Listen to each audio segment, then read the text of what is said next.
just now, just now live. And to you, sir, go for it. Oh, that was it? Okay. Welcome to After Service.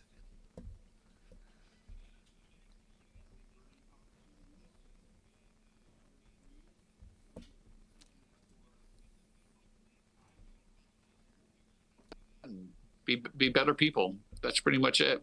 And for What those does of the you who Bible are, say? if for those of you who are confused why his mouth was moving and no sound was coming out, I fixed that. So you should be able to hear Brian just fine now. How much of that did they hear? About 5 seconds. Oh, geez. I was All like, right, so thanks for joining us where we try to figure out what the Bible says and how to follow Jesus. that'll work. That'll work. That's it. All right. Those Yeah. of you who follow us closely, I had last Sunday off, so I wasn't there to hear the sermon, but I got a little kind of a brief of it from Brian, but he's going to go ahead and share now the elevator version of that so we can discuss it. And based on what I've heard so far, I'm pretty intrigued and looking forward to chatting about it.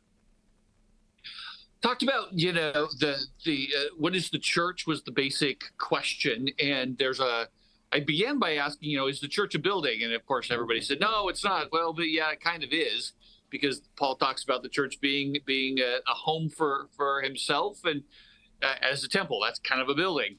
Talks, is the church a nation? Well, no, but yeah, it kind of is, because we have a king, and that's a political word. So there's a way to think of it as a nation.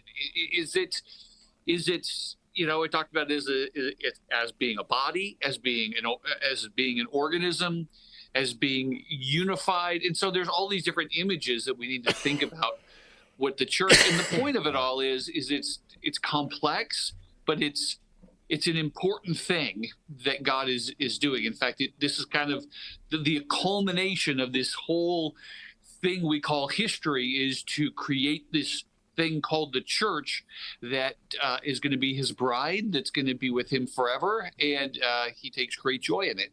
The church is important, and we need to think of ourselves as part of the church. You can't be a Christian without being a part of the church. You may act like you're not part of the church. You may not go to church. And that's your choice. But from Paul's perspective, from a biblical perspective, to be saved by Jesus is in fact to be part of a group. This group that we use the phrase the church. And so you need to have that as part of your identity, is all of these different pieces. And I can talk about a little bit what each one of those mean. But that's kind of the nutshell idea, is think about your identity and think about it as you being a part of this group, whether you are happy with this group or not. Oh, family was the other image. So that's a little bit in the elevator speech of what we talked about on Sunday. So whether or not you identify with a particular congregation, you are still part of the greater church, is what I heard. And I remember from my dad, he was very anti being part of a congregation or associated with I might even have that wrong, but I just remember the idea of somebody being able to claim him really bugged him. And so there's like that stubborn independent streak that I think a lot of people who aren't churchgoers have, that maybe they've been hurt by the church, maybe they don't want the accountability or the baggage that goes along with that say, nope, I'm not going to be a part of a given church congregation. But they're still ultimately, if they are a Christ follower, they are part of Christ's church in the larger sense, is what I hear. Yes, that's what I'm saying. But I would push it even further to say, well, a couple of things. That it's not heard of to be a Christian in a biblical sense in that first century and not to be part of a local congregation. That just doesn't go together. Um, and so I talked about the church being like a body, and one of the implications of that is you're connected whether or not you want to be connected to other Christians.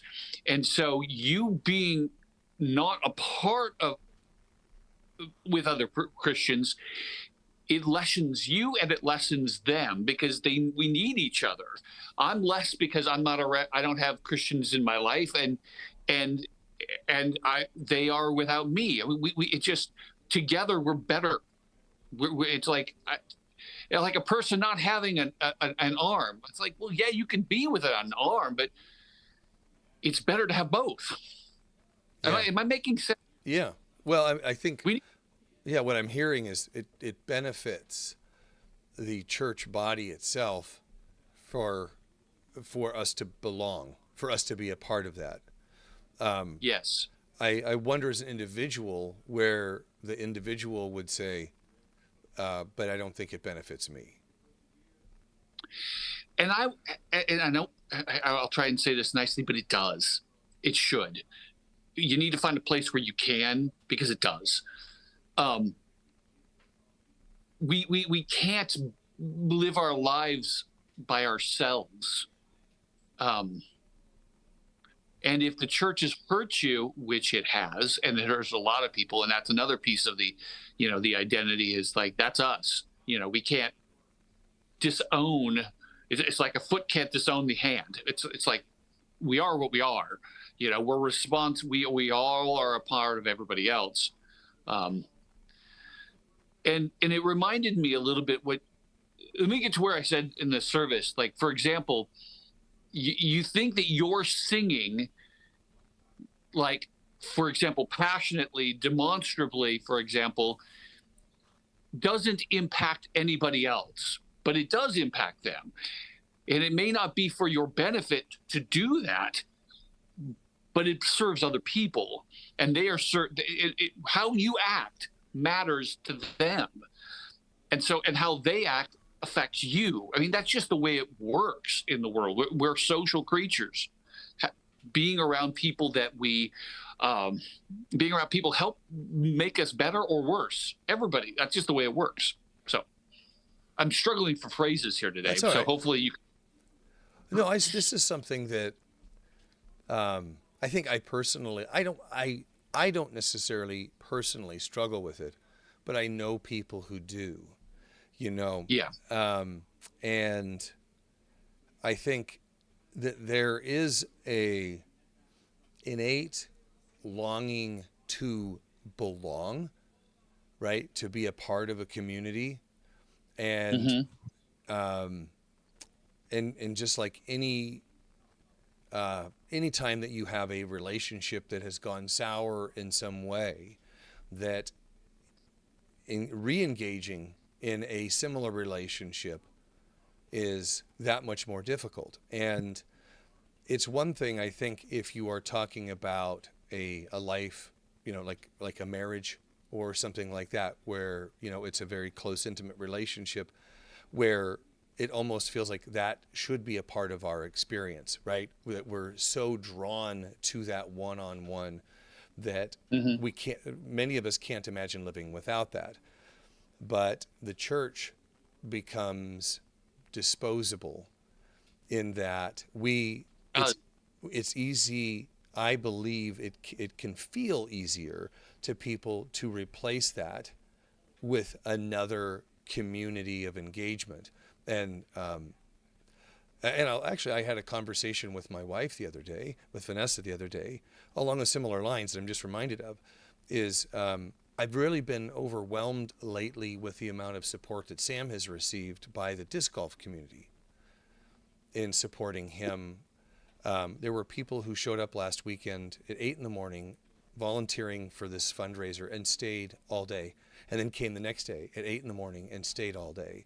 And I'm just like, these guys hardly know who he is, and they're there. And I'm like, I told Vanessa, I'm like, isn't this the way the church should be? Right? is this kind of sacrificial, supportive, loving relationship amongst people. And I'm like, I wish I felt that strongly, not about our congregation, but just about Generally speaking. about the church. Right. And so I think that what happens in our current environment, this is just conjecture on my part, is that the people who have been hurt are looking for what's second best. What's a community that I can be a part of that doesn't subject me to being hurt in a similar way to the way I was before. So I'm just throwing that out there. What are your thoughts on that? Oh, I get it, and I agree. I think my question would be is, it's like, what happens when all the good people leave a company because the company is a rotten company? Well, then the company disappears. Right. There was a book came out probably more than a decade ago called Good to Great.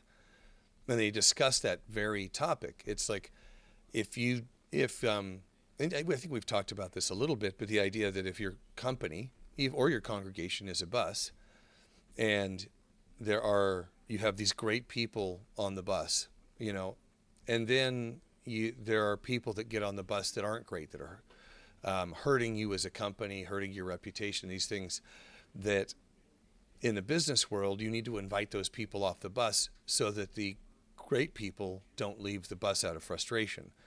I don't think that translates perfectly to the church, because we don't necessarily kick people off the bus. I mean, there is a mechanism by which if somebody is is behaving poorly, and there's a way to hold them accountable as a congregation. You've also attended conferences where it's like, let's not chase the 5% of the people that are unhappy, because they're never going to be unhappy, and they're going to find a reason to leave no matter what. So shouldn't we pursue those people that should be pursued, that will help us to be stronger, and people who really want to be tapped on the shoulder to say, hey, we love you, come on over. And so along the same lines is like, if a lot of these people if some of these people who left stayed and were outspoken, I wonder if that would help the church be less hurtful.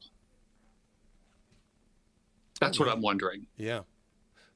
I don't think you're off base. The idea that somebody who can speak truth.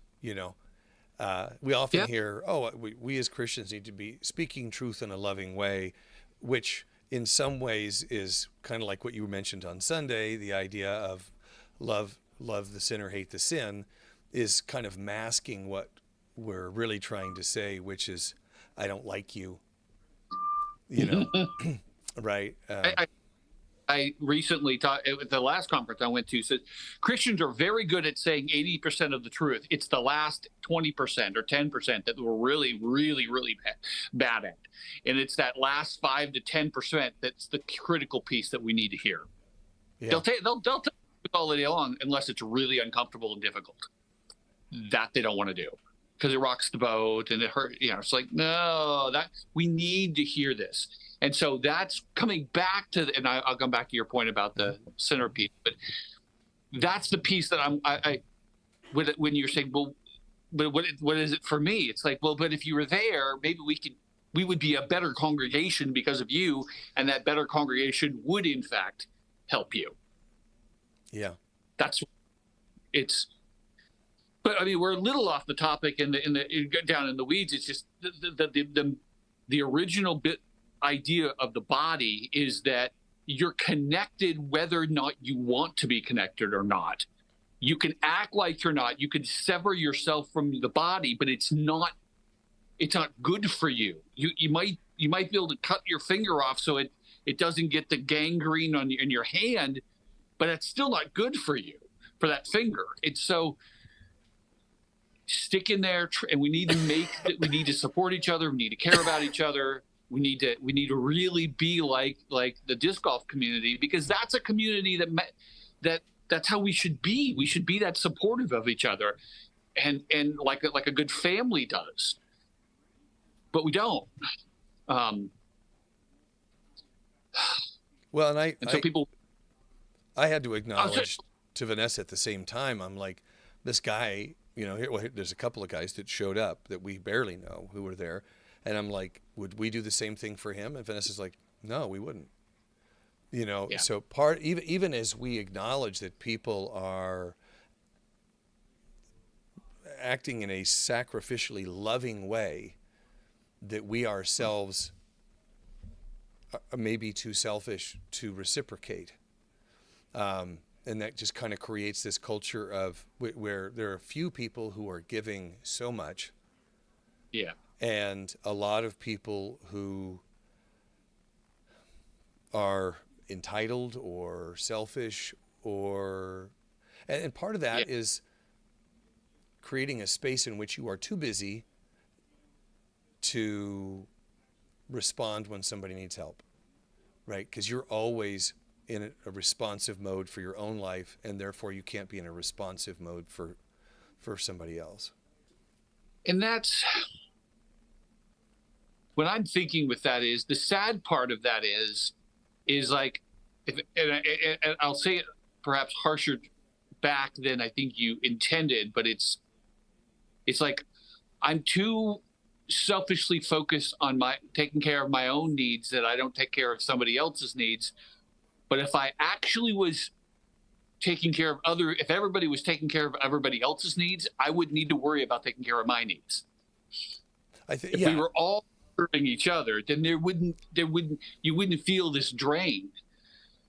But that's not how the world we're living. Right. There's a balance in there where there's just certain things that we definitely need to do ourselves. Self-care. At the same time, it's, you talked the other day about starvation. Like, there's plenty of food. That is not the issue, right? There are plenty of Christians that could adopt children, right? But we don't, so there's a certain amount of not being realistic about our selfishness. And we talked about this, I think, last week or the week before, but just being convicted about the choices that we make that are inherently selfish. And I'm calling myself selfish in this. We all are. And I think part of that is Western civilization, is we raised to pursue for our own success, for our own benefit. And I think we're just surrounded by that, and extreme individualism. Yeah. Extreme. It is so deep and pervasive, we really don't even see it anymore. But and so we don't see ourselves as part of a community. We don't see ourselves as part of a tribe. And I realize, I think maybe we're starting to disentangle a little bit from that in this next couple of decades. It's where we've been starting to, begrudgingly to many people see our society as becoming tribal, but we are part of tribes. We are part of communities. And I guess my whole argument is to see that is to embrace being a part of the church for its benefit and for your own benefit. Because our identity is so deeply bound up in that. And whether we think it or not, it is. And that's the sad part. I wanted to, unless you had something else, I wanted to go ahead and go back to that point. Go for it. Yeah. One of the things I said with identity was that a common phrase in the Christian church is to tell people, I love you, but I hate your sin. Love the sinner and hate the saint. I mean, hate the saint, hate the sin, love the person. Yeah. And my point is that doesn't communicate what you think it's communicating. You think it says, I love you, I'm just not okay with what you do. But the problem is people's identity is all of us is wrapped into what we do. And so, you are still saying, I hate you. And that's how it's taken. And so it doesn't matter if your intentions is to say, yeah, I actually do love you, but maybe you really don't, because you don't love all of me. You don't love me for who I am. And so you got to be really careful with that phrase and just simply say, I love you, and stop, because Right. it's not communicating what you want because of identity. It really gets wrapped up in the idea of love, in the idea that you can love somebody in spite of the things that they do, right? That you don't, saying that you hate anything is such a strong, unkind thing. And you can, I think it's, that's just, that whole phrase is such a churchy phrase. It's such a, Yeah. it's something that we say as an excuse. That somebody said it once and somebody picked up on it and they're like, oh, I can say that and feel better about the fact that Right. it's giving me permission not to like a person or a group of people without actually knowing them. So I can't say that I love somebody truly and then turn around and then spit on them. I could say, because if I really care about somebody, if I really have a relationship with them and they're doing something destructive, then I have to be really thoughtful about the way that I want to engage them on that topic, right? I don't just get to throw a rock. I mean, think about how many times you've had to have a really difficult conversation with somebody that you love, where you're like, hey, this is going to be a hard conversation. Like, you don't have to condone what somebody does to still love them. And, it's like if you're engaging with somebody who drinks too much and it's hurting them and they're not necessarily aware of it, you're not just going to go, man, I love you, but you're a drunken jerk. I mean, maybe that is the way you engage with somebody, but you have to have a relationship before you can do that. And maybe there's times for that, but yeah, you got to be really, because that person, before they recognize that they're a drunk, them being that person, from their perspective, that is me. So you are saying to them, I hate you. Yeah. I mean, there are some who might be able to say, hate that you wear sweaters in the summer. Okay, maybe on something as silly and minuscule as that, but that's not what we're talking about here. The issues that people are using that phrase for, they're not trivial issues. I hate that you always have to have a straw in your water. Like, okay, but you wouldn't even say it about that. You would say, I don't like that. Right? Like, why do you do that? I mean, and you would have enough of a relationship to say it in a way that says, that's weird. Or why do you tuck your pants into your socks? That's just weird. I mean, those are minuscule things, right? They're minuscule things, and you wouldn't use that extreme language, and you certainly wouldn't say that just generally in life. You would say that in the context of a deep relationship, right? So the phrase just needs to go, because it's not saying what you think it says. You simply are saying, I hate you. There's no way around it. Yeah. And worse is, it connects you, because I don't think that all the Christians who use that phrase actually do hate, for example, gay people. But there are some who do. I mean, they truly do hate them. And they want us to do horrible, they think they should be all murdered and hanged and shot. And there are those too. But the problem is both groups use that phrase. And so if you say it, even if you don't really actually hate them, you're lumped in with them. So don't say it. There are plenty of people who are Christian that don't act Christian at all. They're just Christian nationalists. They're conservative people who believe in a God figure, but they don't really want to follow the God of the Bible very much. And I know that's really offensive to my more right-leaning people who are very much into politics. But I'm not saying you're that way, but I'm saying there are people you associate with that are. Don't do that. Ah, Yeah, this is. I know that you have an appointment because this is something we could go on about for a long time. So I'm going to have to be put. careful. Yeah, be careful. This goes into that series that I hope we have someday, which is Christian bumper stickers to avoid. You know, this is definitely a big one that we should explore maybe further. But It's not that you can't and you shouldn't be involved in politics. You need to be. I'll just say that. You should care about politics. You should be very involved. You should be very informed. You need to vote. This is your duty to this country, is to vote, jury duty, obey the laws. Guys, that's your job. And if you don't do those things, frankly, I think you're insane. If you don't do those things, because you are to give to Caesar what's Caesar. In our country, that is what is required of a citizen. So do that, but be careful of making that your identity. Yeah. Your identity is Jesus. Okay, thank you. all right, breathe deep. All right, Okay, folks. thanks for keeping me today. It's been a great conversation. Looking forward to seeing you on Sunday.